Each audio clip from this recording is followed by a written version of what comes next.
que, desde o ponto de vista das ciências sociais, da sociologia, da contribuição que a gente pode dar para a tentativa de elucidar e seguir estudando esses fenômenos, né, para ser justo a multiplicidade que eu mencionava antes, a gente poderia e deve, eu acho, retomar. Eu tenho trabalhos, por exemplo, da colega antropóloga Alba Zavar, já 10 anos antes, em 2004, né? Assim como outros colegas da sociologia, da antropologia, que tentando explorar essa questão e mostrar o quanto os fenômenos de violência entre jovens expressam uma indignação que não consegue passar pelo plano político, ou da política, né? Não pelo plano, mas da política como estabelecida está, né? Então, nesse sentido, as manifestações de junho de 2013 no Brasil, eles certamente têm aspectos comuns às revoltas dos jovens, como já falei, em Paris, na França, em 2005, aos indignados da Espanha, Portugal, Occupy Wall Street, Nova York, outras cidades, que, aliás, também se apresentou com uma falta de, esse último, né, o Occupy Wall Street, também com uma falta de reivindicações de curso e tal. Entre outros movimentos juvenis atuais, a gente tem ainda os protestos na sociedade argentina, os estudantes do Chile pelo ensino público, né? Enfim, no seu conjunto, para talvez citar ou retomar o Castells, esses movimentos sociais, em aspas, aí, né? Sociais em rede, são novos tipos de movimentos democráticos, movimentos que estão reconstruindo a esfera pública no espaço de autonomia constituído em torno da interação entre localidades e redes da internet, fazendo experiências com as tomadas de decisão com base em assembleias e reconstituindo a confiança como alicerce da interação humana. Fecha as aspas, né? Há uma evidente descrença em todos os partidos políticos, isso é um aspecto indelével desse processo, né? Mas também, de um lado, esses jovens, nós jovens, espero me enquadrar ainda nessa categoria, a gente precisa aprender como integrar a disputa política, como fazer com que essas novas formas integrem, né, e reconfigurem a disputa política, né? Os partidos políticos também, por outro lado, também vão ter que se reinventar para aprender a se articular com outras instâncias não organizadas nos moldes estabelecidos. Isso também é uma marca importante desse processo, né? A ocorrência em várias sociedades desses fenômenos permite pensar em uma condensação de muitas indignações, prefigurando um outro mundo, como foi tanto aventado nos fóruns sociais mundiais, desde Porto Alegre de 2001 até outubro de 2013, e os jovens dançando no teto do Congresso, como a gente tem ali, tal como o Mito da Caverna, agora usando o nosso texto do artigo, né, projetam a possibilidade de uma nova forma de conhecer e de estar no mundo, pois esses jovens vão precisar mudar a política para manter sua participação na política e assim ajudar a mudar a sociedade brasileira no sentido de mais igualdade, menos violência e mais solidariedade. Eu agradeço e vamos discutir. Então, nós passamos de imediato ao debate. Tivemos uma primeira recuada de perguntas.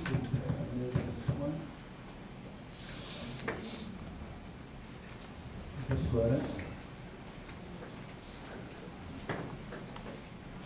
Em primeiro lugar, parabéns pelas exposições brilhantes. Eu gostaria da manifestação dos palestrantes no que se refere a essa última questão, justamente, que vinha me incomodando desde o início da palestra. Dentro dessa horizontalidade de relações que se estabelecem entre os movimentos sociais, como se imagina, né, que esses movimentos consigam adquirir, né, uma expressão justamente dentro do ambiente político que não se caracteriza absolutamente por essa horizontalidade. Então, eu acho que essa é a questão que se colocou na minha cabeça desde o início, né, com uma preocupação, inclusive, que na verdade é algo pensar e certamente tem que se fazer uma organização. Obrigada. Obrigado. Walquíria, outra pergunta. Oi, boa tarde. A minha pergunta, na verdade, é mais para a Adriana, assim, pensando no que, na pesquisa dela. Eu queria te perguntar se na tua pesquisa no EPL, tu chegou a perceber alguma disputa a respeito da ação direta violenta, porque tu chegaste a mencionar tanto o Black Box quanto o MPL.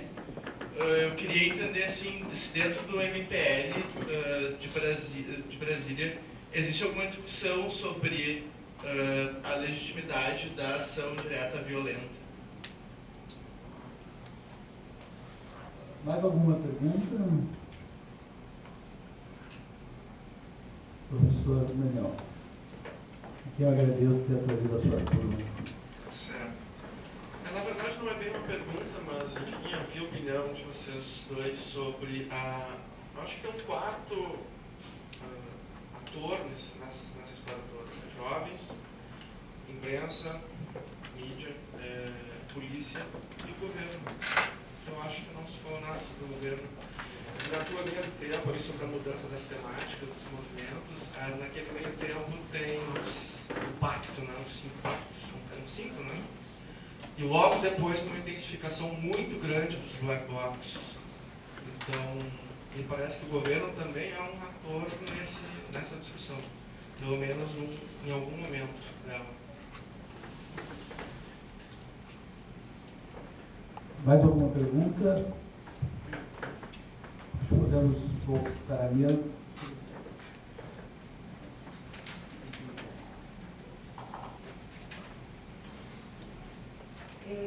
Bom, eu acho que a primeira pergunta, no que se refere à questão da horizontalidade, como fazer que realmente esses grupos, esse novo estilo de fazer o movimento, de fazer política, ele possa efetivamente atuar no meio tão organizado por questões, tão verticalmente organizado e impregnado da hierarquia.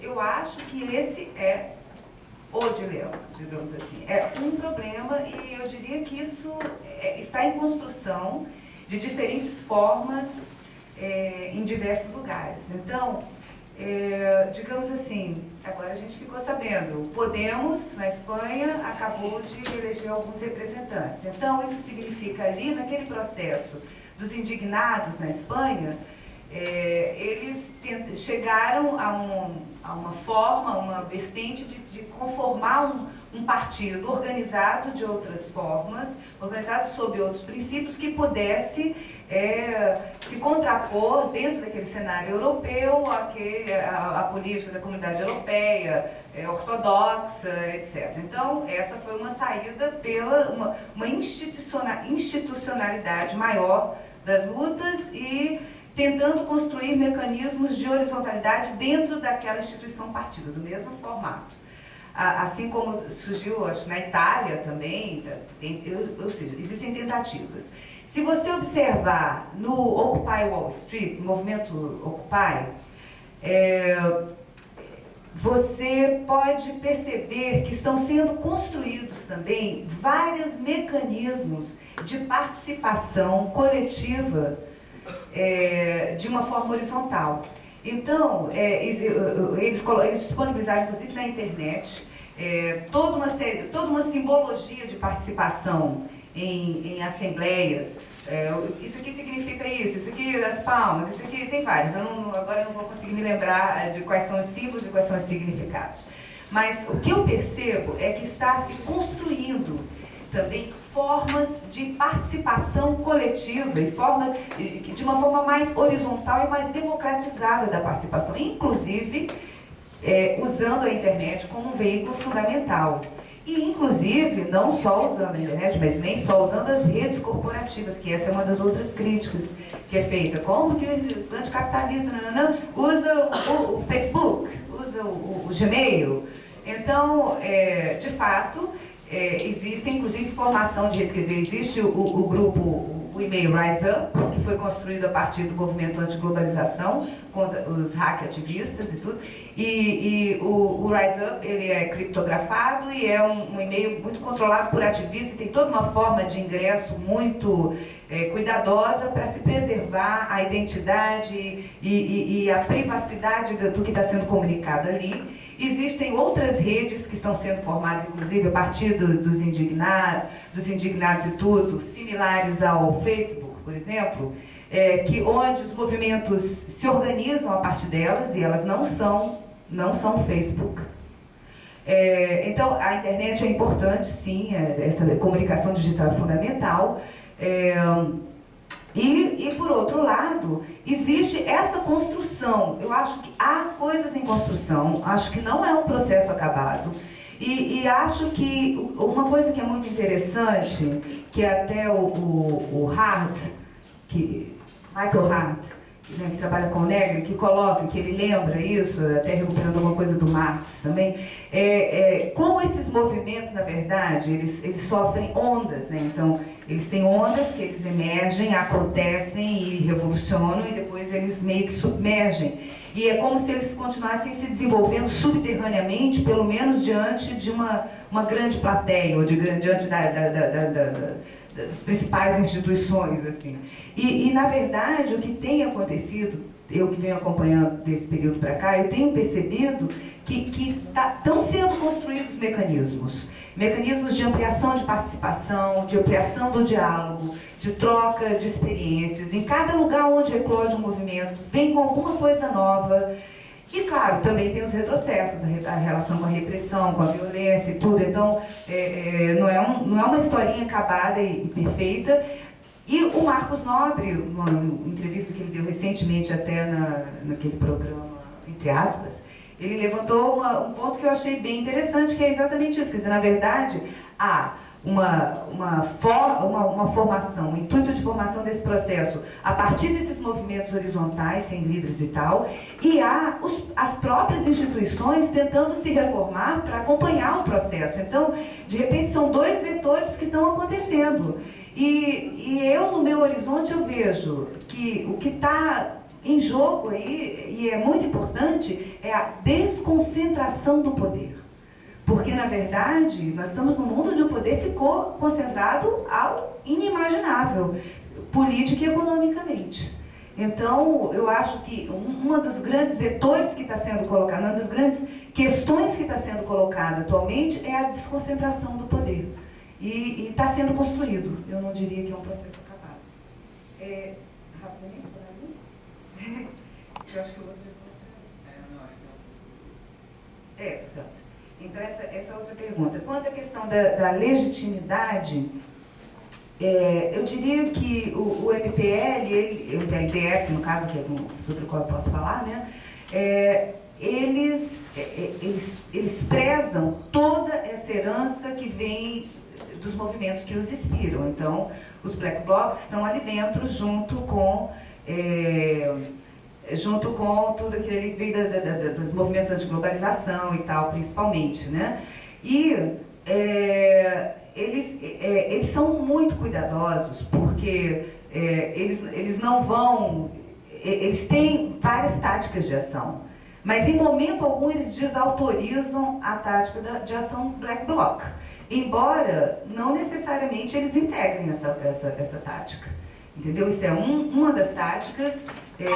O movimento se coloca como um movimento radical, então eles vão às ruas, eles interrompem, eles confrontam com a polícia, mas em Brasília eu não tenho identificado a junção dos Black Blocs com o MPL no sentido da tática, de exercer a tática, entendeu? Mas eles não se opõem, não criticam e não acusam. Então há um respeito, há um reconhecimento da potência da tática, embora eu não tenha identificado pessoalmente a utilização dessa tática pelos integrantes do MPL-DF.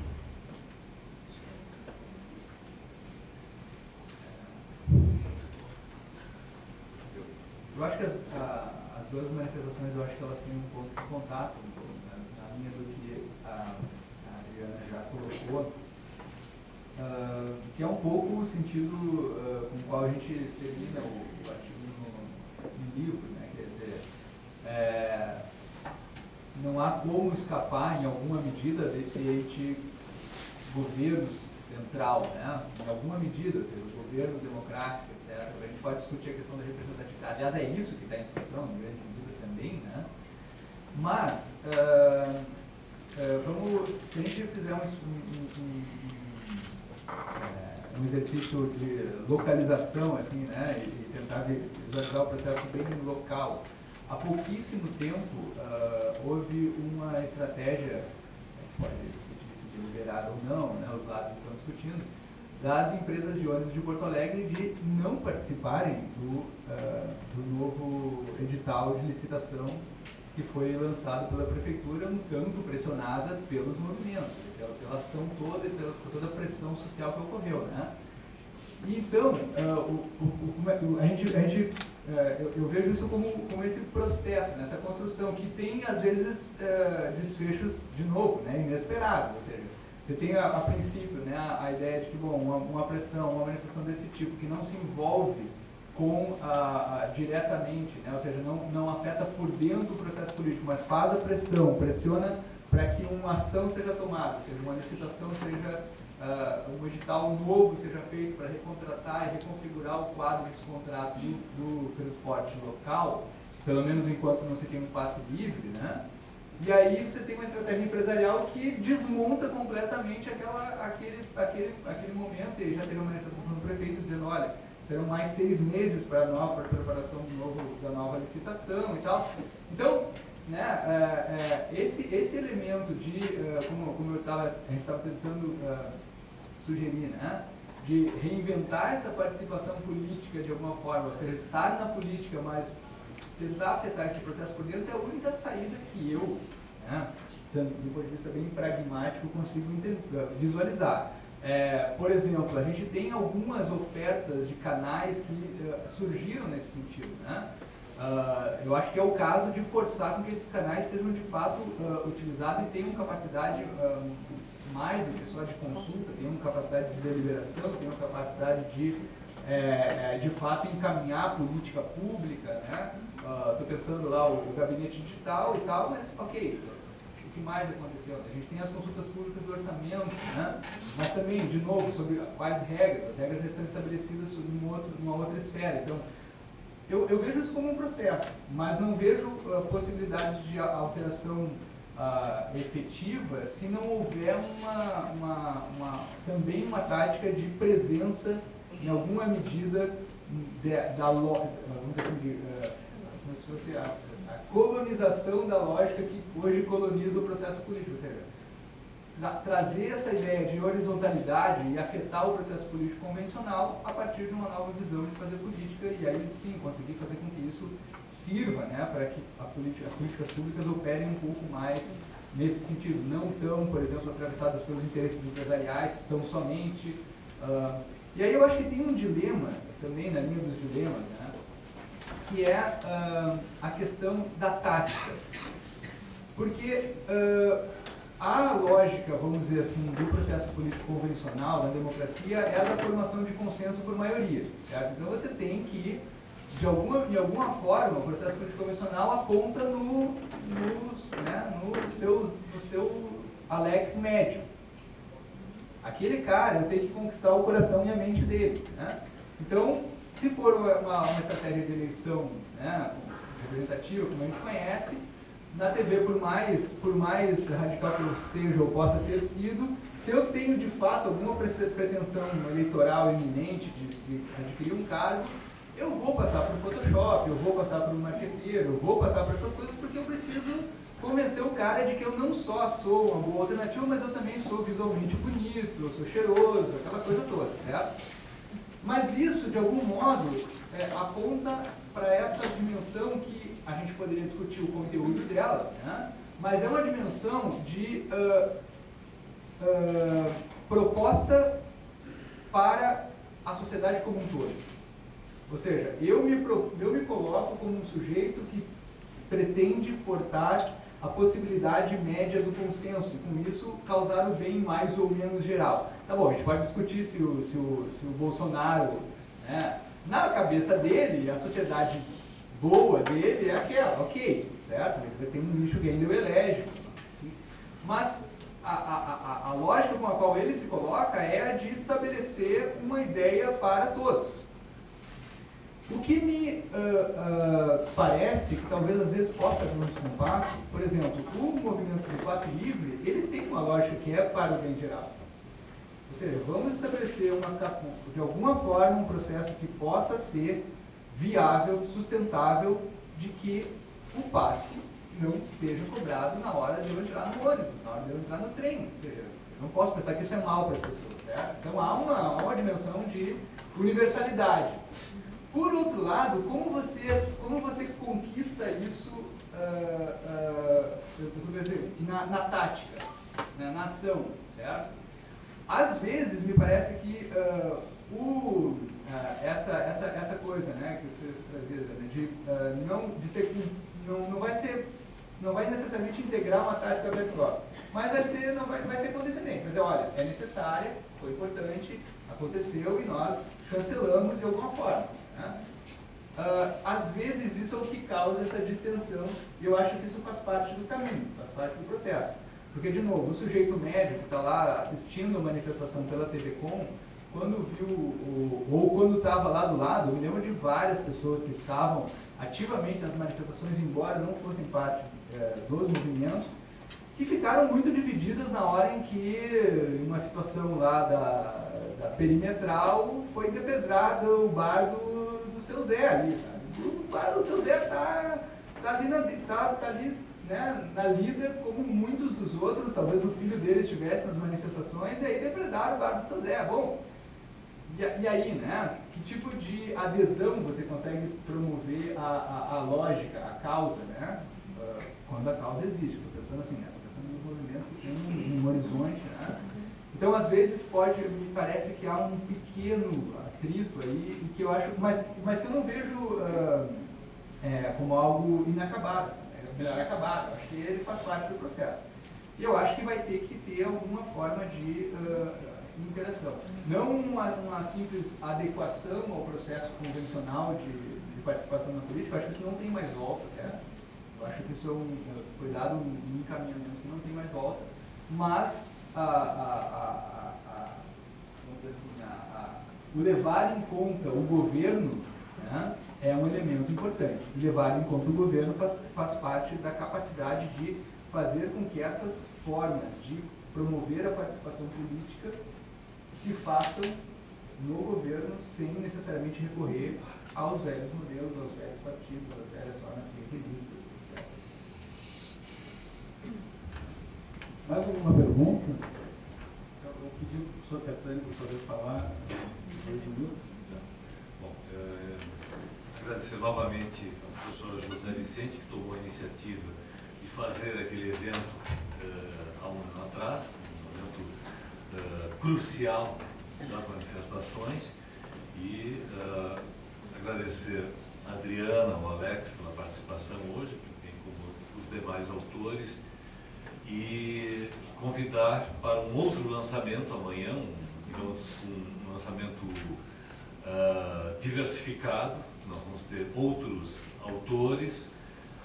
O Bloco de Lutas ficou de mandar um representante, não chegaram a um consenso ainda, mas no princípio deverá ter alguém representando.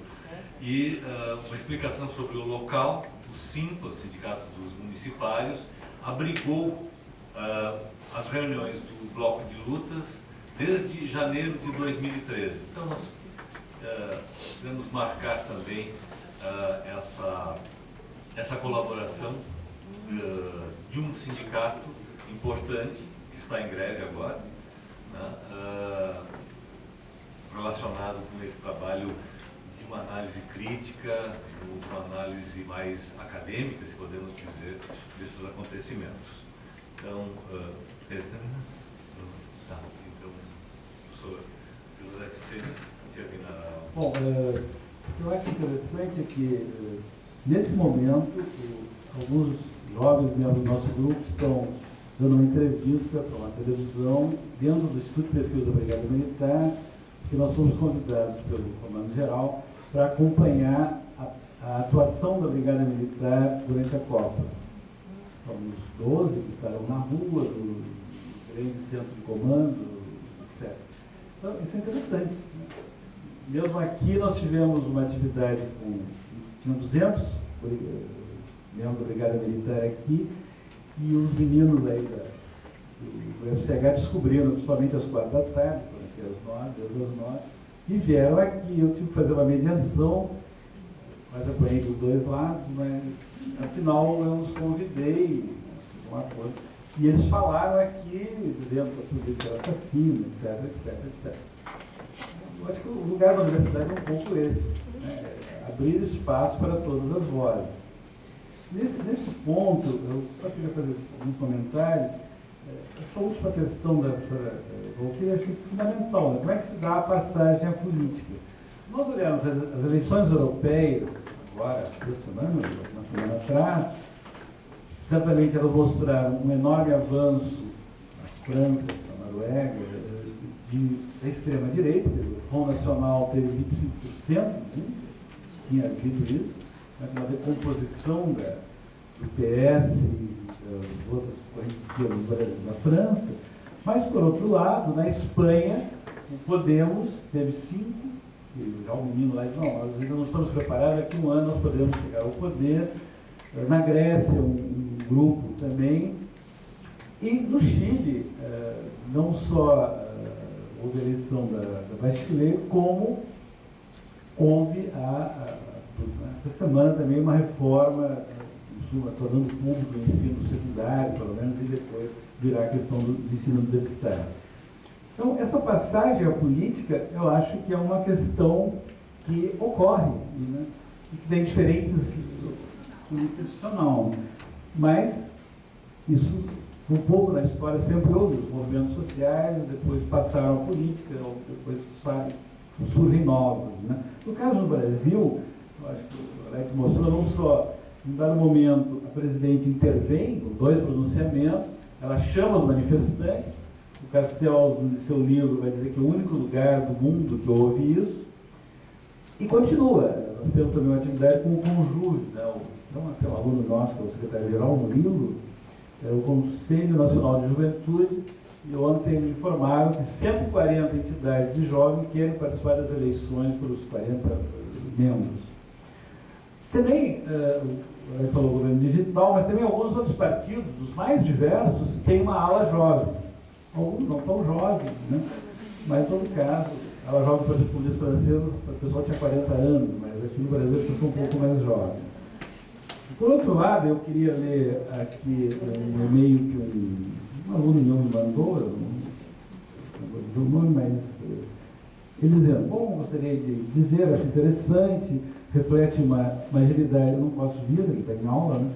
Reflete uma agilidade nas ciências sociais de percepção e ação que ainda não me acostumei a ver. Eu queria relatar a minha situação. Das pessoas indiciadas por formação de milícia nas manifestações que decorreram de junho, 3 são alunos das ciências sociais e 1 da história. Hoje à tarde, 4, mais um aluno de ciências sociais foi indiciado pela Polícia Civil, são 5 alunos. O movimento considera isso perseguição política que vem acontecendo por parte da polícia em diversas ações. Fica esse apelo de denúncia contra a restrição política que tendo nos impor, fica o desejo de uma boa atividade, mais uma vez parabéns, um grande abraço a todos. Então, essa é uma terceira vertente, que é essa criminalização dos movimentos sociais, inclusive que está no Congresso, etc. Né? Por outro lado, do ponto de vista aqui da universidade, eu lembro que na última greve de docentes, né, os reitores tinham um diagnóstico. Quem levou a greve foram os jovens professores. Estando aqui na URGS, somos mais acomodados. Mas o Brasil inteiro era uma gurizada que fez concurso, que saiu do governo estudantil, no dia seguinte era professor, e foi isso muito o acicate daquela greve que durou 2 ou 3 meses. Por outro lado, pensando nesses novos movimentos, né, a própria uma dessas redes aí está trabalhando com software livre, que é uma grande inovação nesse sentido. Como é que nós vamos fazer um Facebook do B, alguma coisa assim? Há um movimento também na Europa, Isabel Stenger, Pedro Gini, que escreveram sobre as novas ciências, estão agora defendendo o chamado Low Science, né? Assim como todo o movimento de crítica da ciência, o Soraione, que estava aqui, organizou uma reunião sobre a crise dos paradigmas científicos que teve o maior sucesso, tinha 150 pessoas aqui dentro, assim como todo o movimento pela interdisciplinaridade, né, que estamos tentando praticar. Finalmente, eu acho que, por um lado, se a fraqueza dos movimentos sociais talvez seja exatamente essa multiplicidade, a sua força exatamente é ao definir um movimento mais universal em termos de mobilidade urbana, de ressignificação da cidade, aí acompanhando, por exemplo, os grafiteiros e outros movimentos, né? Eu acho que permanece um dilema, e talvez seja a discordância com o texto da Adriana, que é a questão da linguagem da violência. Se em que medida esse apelo à violência, que o Black Bloc faz explicitamente,